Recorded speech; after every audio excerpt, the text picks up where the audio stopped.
हम लोगों को यहाँ जो बिजली का प्रकाश दिखता है ना, ये बिजली का प्रकाश केवल इलेक्ट्रिसिटी, केवल बिजली में नहीं है और केवल बल्ब में भी नहीं है। यदि बिजली हो घर में और बल्ब नहीं हो तो प्रकाश नहीं होगा। यदि बल्ब हो लेकिन बिजली ना हो तो प्रकाश नहीं होगा। इसी प्रकार से केवल शुद्ध चेतन सत्ता में संसार नहीं है और केवल प्रकृति में भी संसार नहीं है। देखो तो संसार कहाँ से प्रारंभ होता है? जब पुरुष और प्रकृति, पति और पत्नी जब इकट्ठे आ गए तो संसार शुरू हो गया। माने संसार के लिए दोनों की आवश्यकता है, पुरुष की भी आवश्यकता है, प्रकृति की भी आवश्यकता है।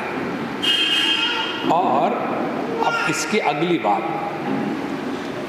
यदि बल्ब जो है वो 0 पावर का होगा तो प्रकाश की मात्रा उतनी कम होगी। बल्ब यदि 40 पावर का होगा तो प्रकाश की मात्रा थोड़ी ज़्यादा होगी। यदि वही बल्ब यदि 100 पावर का होगा तो और ज़्यादा होगी। इसी प्रकार से शुद्ध चेतन सत्ता परमात्मा प्रत्येक देह से अभिव्यक्त हो रहा है। यदि वो देह चींटी का रहे तो भी उसमें से जीवन अभिव्यक्त होता है। यदि वो देह सांप का रहे तो उसमें से भी जीवन अभिव्यक्त होता है। यदि वो देह गैया का रहे तो उसमें से भी अभिव्यक्त होता है। और वो यदि अच्छे आदमी का रहे तो उससे भी होता है और चोर उचक का रहे तो उससे भी होता है।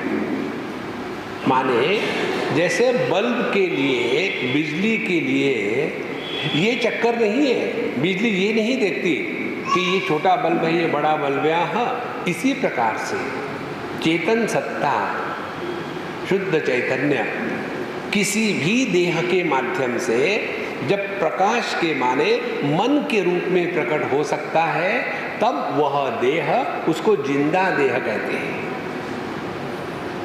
अब देखो, इसी उदाहरण को ठीक से समझ लेना। यदि हमने बिजली को बल्ब के साथ लगा दिया तो प्रकाश मिलेगा।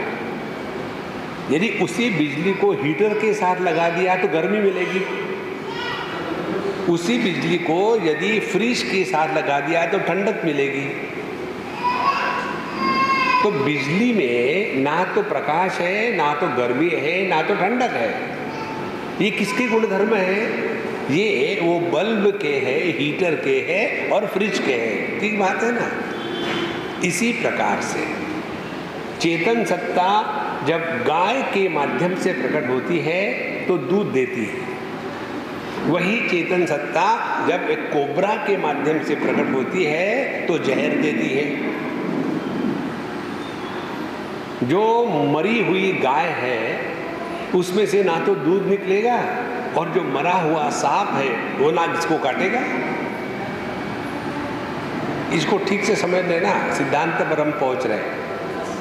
उसी प्रकार से एक ही चेतन सत्ता जब मनुष्य देह से, मैं आदमी हूँ, मैं पुरुष हूँ, तो वही चेतन सत्ता जब मेरे देह से प्रकट हो रही है तो पुरुष के जितने लक्षण हैं, दाढ़ी आना, ये अपने आप प्रकट हो रहे हैं। और वही चेतन सत्ता जब एक स्त्री के देह से प्रकट हो रही है तो उसमें स्त्री के जो गुणधर्म है वो अपने आप निकल रहे हैं। तो मेरा पुरुषत्व और इसका स्त्रीत्व, यह चेतन सत्ता में कोई भेद नहीं है। यह भेद है प्रकृति में। और इसीलिए साधना के जो पक्ष है उसमें दो बातें आती हैं। पहली बात, प्रकृति की तरफ ध्यान देना और ध्यान दे करके इस प्रकृति को जीत करके प्रकृति के परे चले जाना। ज्ञान के दो प्रयोजन होते हैं। पहला ज्ञान का प्रयोजन है किसी वस्तु को जान करके उसका त्याग कर देना। जैसे हमको ये ज्ञान है कि सिगरेट पीने से नुकसान होता है, ये ज्ञान है। अब ये ज्ञान होने के बाद उस ज्ञान का क्या तात्पर्य है? उस ज्ञान का तात्पर्य है कि आपको जब मालूम है सिगरेट पीने से नुकसान होता है तो सिगरेट को छोड़ो। उसी प्रकार से दूसरा ज्ञान है, यदि हम सुबह जल्दी उठ करके एकदम नहा धो करके थोड़ा बहुत व्यायाम योगा इत्यादि करके अपने को फ्रेश बना करके यदि ध्यान करें, प्रभु का चिंतन करें तो पूरा दिन अच्छा जाता है। तो ये भी ज्ञान है। तो ये ज्ञान जीवन में उतारने के लिए है। और पहला ज्ञान जो था सिगरेट पीने वाला, वो उसको जीवन से हटाने के लिए। माने तात्पर्य क्या निकला? ज्ञान के दो प्रयोजन हैं। एक प्रयोजन किसका त्याग करना, ये जब समझदारी से होता है तब वो त्याग टिकता है। और किसी को जीवन में उतारना, समझदारी से उतारो तो वो भी टिकता है। ना समझी से किसी वस्तु का त्याग कर दे तो आदमी को दुख होता है। जैसे जिनको डायबिटीज है उनको बताते हैं अभी मिठाई खाना बंद कर दो। जब वो मिठाई खाना बंद करते तो उनको बड़ा दुख होता है। और यदि किसी ने स्वयं होकर के अब मुझे मिठाई नहीं खानी है, स्वयं होकर के समझदारी से यदि इस मिठाई का त्याग कर दिया तो उसको दुख नहीं होगा। देखो संतों, इसी प्रकार से अपने व्यक्तित्व में दो बातें हैं।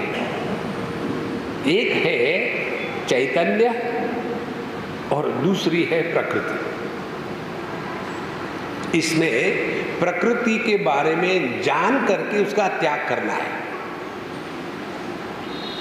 और चैतन्य को पहचान करके उसमें निष्ठा करनी है। दो बातें।